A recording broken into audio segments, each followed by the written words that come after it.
अजीब से survival mode में ले जाता है।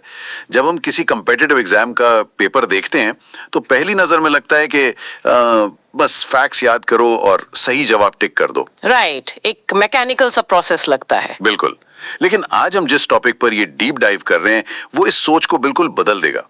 हमारे सामने एसएसपी एफपीएफ एग्जाम का एक इंतहाई इन डेप्थ और चैलेंजिंग पेपर है। और आज का हमारा मकसद सिर्फ आंसर्स ढूंढना नहीं है। नहीं, आज हम बेसिकली एग्जामिनर के माइंड को कंप्लीटली डिकोड करेंगे। हम उन खामोश ट्रैप्स को अनपैक करेंगे जो बेस्ट से बेस्ट कैंडिडेट्स को भी एग्जामिनेशन हॉल में फंसा लेते हैं। एग्जैक्टली और इस पेपर की साइकोलॉजी को समझना बहुत जरूरी है। और इस डीप डाइव का सबसे अहम रूल मैं पहले ही क्लियर कर दूं, हम स्ट्रिक्टली एक सीक्वेंस फॉलो करेंगे। हम क्वेश्चन 1 से शुरू करके क्वेश्चन 30 तक जाएंगे। ओके, उसके बाद हम मिडिल क्वेश्चंस को कंप्लीटली स्किप कर देंगे बिना किसी डिस्कशन के और सीधा क्वेश्चन 87 से लेकर क्वेश्चन 120 तक जाएंगे। ये फॉर्मेट स्पेसिफिकली फोकस और हाई यील्ड रिवीजन के लिए डिजाइन किया गया है। Sounds like a solid plan. तो सेक्शन 1 से स्टार्ट करते हैं, जनरल स्टडीज और ज्योग्राफी, क्वेश्चन 1 से 3 तक। Q1 में वेस्टर्न घाट्स की हेवी रेनफॉल और उसकी असर्शन और रीजनिंग पर सवाल था। राइट। फिर Q2 में नेशनल पार्क्स की मैचिंग थी, मोलिंग, डिब्रू साइखोवा, मोलम और कांगेयन घाटी की। और Q3 में ट्रॉपिकल एवरग्रीन फॉरेस्ट के कैरेक्टरिस्टिक्स थे। अच्छा, Q1 जो असर्शन और रीजनिंग का है ना, इसको टैकल करने का एक बड़ा सिंपल ट्रिक होता है। ओह, क्या ट्रिक है? दोनों स्टेटमेंट्स के दरमियान बिकॉज लगाकर पढ़ें। असर्शन था कि वेस्टर्न घाट्स में हैवी रेनफॉल होती है और रीजन था कि वो साउथ वेस्ट मानसून की विंडवर्ड साइड पर वाक़े हैं। अब अगर बीच में बिकॉज लगाएं तो लॉजिक बिल्कुल क्लियर हो जाती है।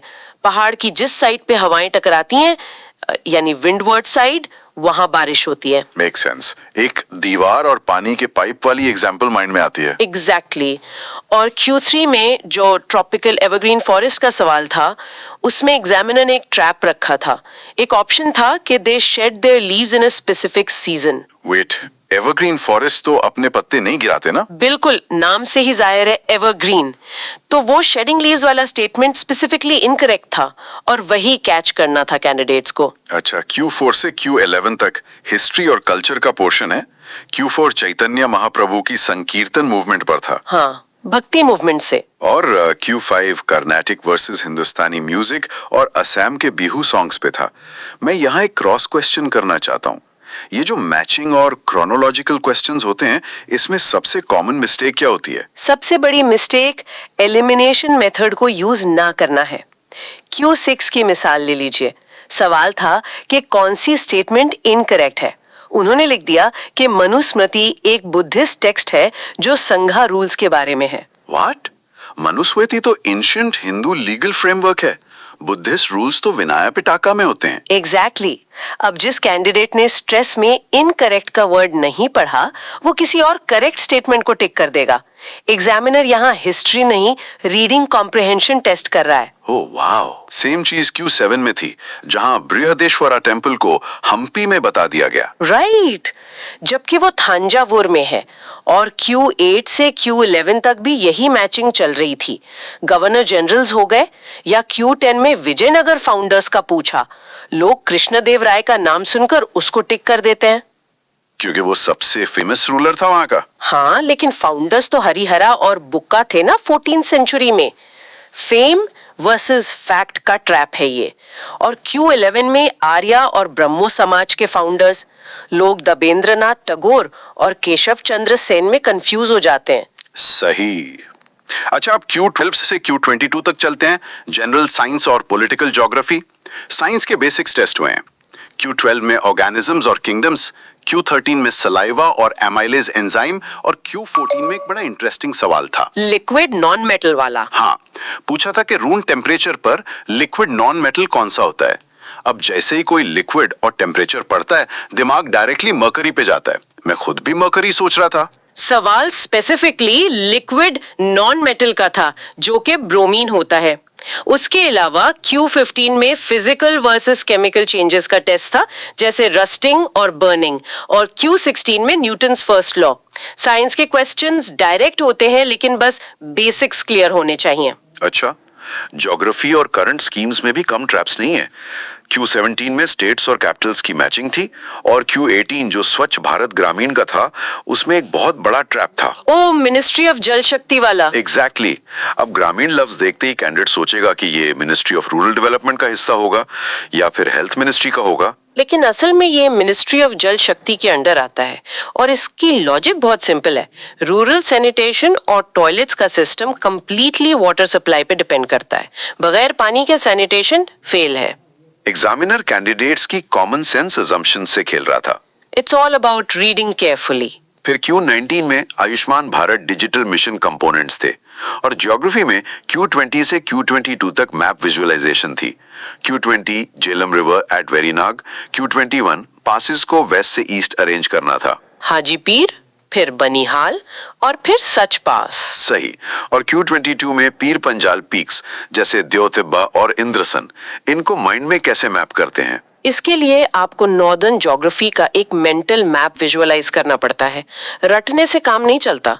अगर माइंड में मैप क्लियर है तो एक्सट्रीम वेस्ट पे हाजी पीर है, फिर थोड़ा ईस्ट पे बनिहाल और मजीद ईस्ट में हिमाचल की तरफ सच पास आता है। यानी स्पेशल अवेयरनेस टेस्ट हो रही है। अच्छा, आगे Q23 से Q30 तक कश्मीर स्पेसिफिक नॉलेज और हिस्टोरिकल क्रोनोलॉजी पर सवालात थे।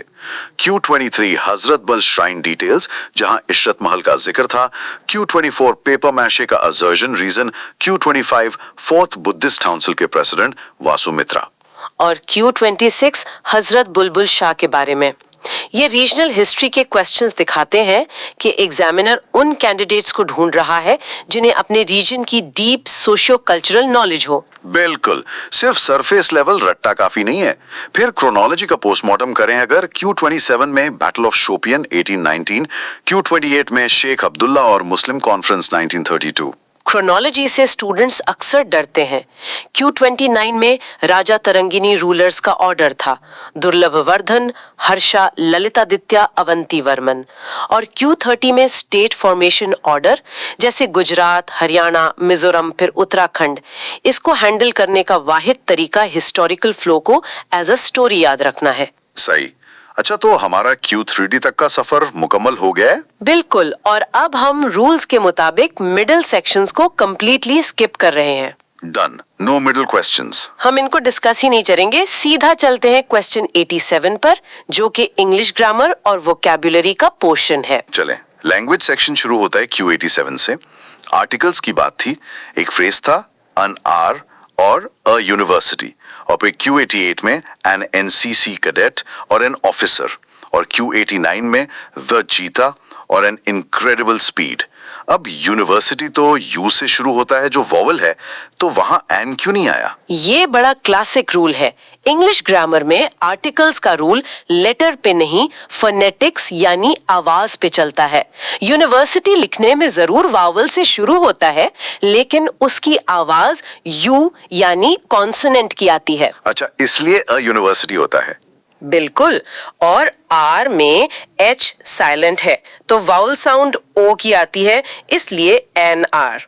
एग्जामिनर्स को ये टेस्ट करना बहुत पसंद है। वैसे Q90 से Q93 में जो सिनोनिम्स और एंटोनिम्स थे, उन्होंने अच्छों के पसीने छुड़ा दिए होंगे। आई एग्री, काफी टफ अल्फाज थे। जैसे स्प्लेंडेड का एबोमिनेबल, ऑब्सक्योर का हिडन, विम्सिकल का प्रेग्मेटिक और लुक्वेशियस का टैसिटर्न।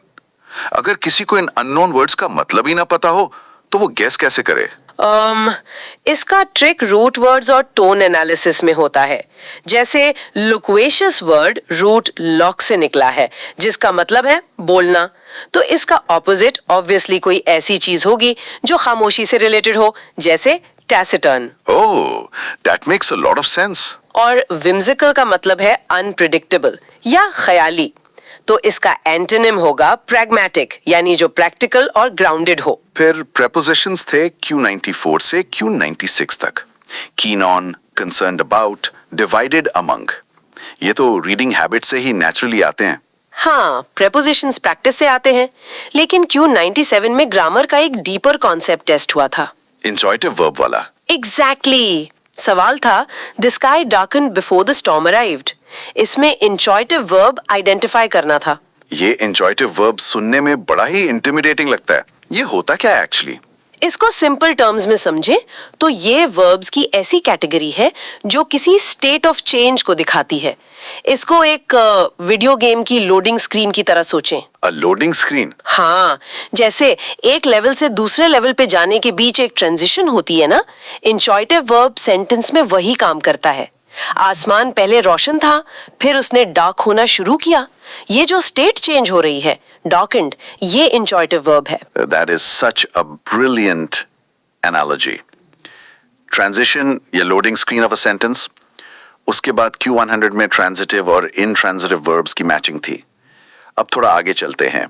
Q101 से Q114 तक रीडिंग कॉम्प्रिहेंशन और एडवांस्ड ग्रामर थी। एक पैसेज था जिसने मुझे वाकई सोचने पर मजबूर किया, कंटिन्यूअस पार्शियल अटेंशन के बारे में। हाँ, वो बहुत रेलेवेंट टॉपिक था आजकल के हिसाब से। मल्टीटास्किंग और इसमें फर्क बताया गया था। राइट।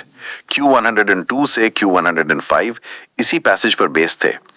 पैसेज ये था कि ये मल्टीटास्किंग से कैसे मुख्तलिफ है और हमारी डीप कंसंट्रेशन को कैसे मुतासिर करता है। देखिए, मल्टीटास्किंग में आप कॉन्शियसली अपना फोकस शिफ्ट करते हैं, लेकिन कंटिन्यूअस पार्शियल अटेंशन में आप अपनी अटेंशन को बहुत सारी जगहों पे फैला देते हैं, सिर्फ इस डर से कि कोई नोटिफिकेशन मिस ना हो जाए। यानी ये वैसा ही है कि मेरे दिमाग में या कंप्यूटर में एक ही वक्त में 50 ब्राउजर टैब्स ओपन है। मैं किसी एक पर भी एक्टिव नहीं हूँ, लेकिन सब बैकग्राउंड में मेमोरी ड्रेन कर रहे हैं। Spot on. और कॉम्प्रिहेंशन में यही रूल लगता है कि आंसर्स हमेशा पैसेज के अंदर ही छुपे होते हैं। आपको अपनी एक्सटर्नल बायस यूज नहीं करनी होती। फिर एरर स्पॉटिंग थी Q106 से Q114। Q106 में मच पीपल लिखा था, जो ऑब्वियसली मेनी पीपल होना चाहिए क्योंकि पीपल काउंटेबल थे। Q107 में डिटर्मिनर्स की मैचिंग थी और Q108 से Q110 स्पेलिंग्स के ट्रैप्स थे। स्पेलिंग्स में उन्होंने पुसिलैनिमस, फ्लैबगास्टेड और इंट्रांजिजेंट जैसे वर्ड्स दिए। पुसिलैनिमस में लोग डबल एल और सिंगल एस पे कंफ्यूज होते हैं। और Q114 में PQRS सेंटेंस अरेंजमेंट था। PQRS सॉल्व करने की बेस्ट स्ट्रैटेजी कनेक्शन बिल्डिंग होती है। ग्रामेटिकली कनेक्ट करना पड़ता है सेंटेंसेस को, जैसे Q112 और Q113 में नीदर के साथ नॉर और स्केर्सली के साथ व्हेन के रूल्स टेस्ट हुए थे। अच्छा, अब हम आखिरी स्ट्रेच में हैं। Q115 से Q120 करंट अफेयर्स और मिसलेनियस।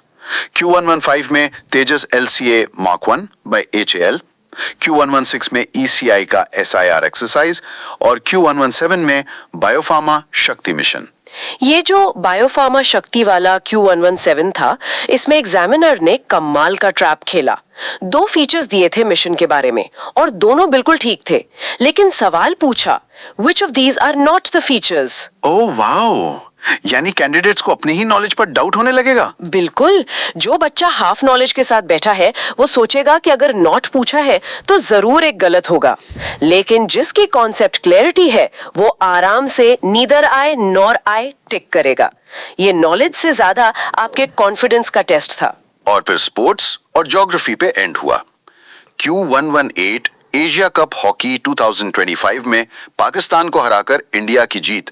Q119 अर्जुन एरिगाजी का ब्लिट्ज चेस में ब्रॉन्ज मेडल और Q120 में रिवर गंगा की left bank tributaries. Ram Ganga, Gomti, Ghaghara, Gandak.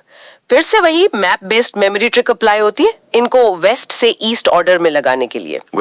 हमने Q1 से Q30 और फिर डायरेक्टली Q87 से Q120 तक का एक जबरदस्त डीप डाइव कंप्लीट कर लिया है।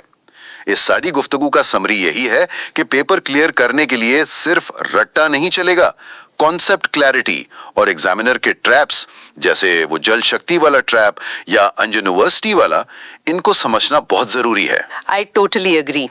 और मैं एक आखिरी थॉट ये देना चाहूंगी कि exams like SSP, FPF actually एक प्रेशर कुकर एनवायरनमेंट क्रिएट करते हैं। ये सिर्फ इंफॉर्मेशन रिकॉल नहीं है, ये इंफॉर्मेशन फिल्टरिंग का टेस्ट है प्रेशर में। बिल्कुल सही फरमाया आपने। और इसी बात पर मैं सबके लिए एक प्रोवोकेटिव सवाल छोड़ना चाहता हूं। हमने इंग्लिश पैसेज में कंटिन्यूअस पार्शियल अटेंशन की बात की थी। अगर हमारी तवज्जो वाकई हर वक्त डिजिटल प्लेटफॉर्म्स पर ऐसे ही स्प्रेड रहती है अन50 ओपन टैब्स की तरह, तो क्या हम फ्यूचर में इस तरह के डीप फोकस इंटेंसिव एग्जाम्स के लिए अपना ब्रेन परमानेंटली रीवायर तो नहीं कर रहे? That's a scary thought. Right